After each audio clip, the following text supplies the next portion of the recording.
નમસ્કાર મિત્રો, આજનો વિડીયો પશુપાલક મિત્રો માટે બહુ અગત્યનો વિડીયો રહેવાનો છે, તે માટે અમારા વિડીયોમાં બન્યા રહેજો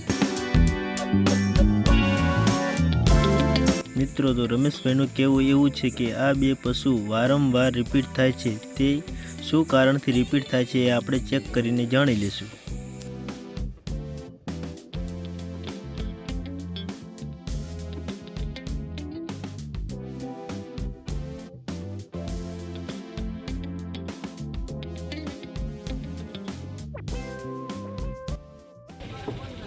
સાહેબ, મારે આ પશુ 2 થી 3 વર્ષથી આ ખૂબ વિતાળાથી રિપીટ થાય છે, એનું કારણ શું છે?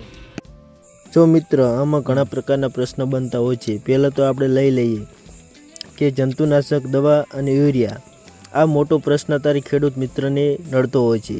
જંતુનાશક દવા આપણી જમીનમાં નાખવાથી જે પોષક તત્વ કે વિટામિન મળતા હોય એ પશુના બોડીમાં મળતા નથી, જેથી પશુ આપણું વારંવાર રિપીટ થાય છે। અત્યારે કોઈ પણ પ્રકારનો ખોરાક પોષક તત્વવાળો હોતો નથી।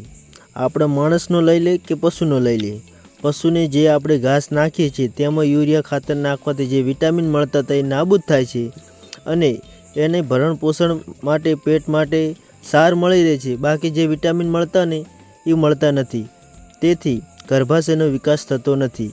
આપણે મિનરલ મિક્સર પાવડર અને ટોનો એડી3 આપીએ છીએ ત્યારે પશુ ગાભણ થતું જોવા મળે છે, કેમ કે એની બોડીમાં જે વિટામિનની ઉણપ હતી એ ઉણપ પૂરી પડે છે, જેથી પશુ ગાભણ થઈ જાય છે।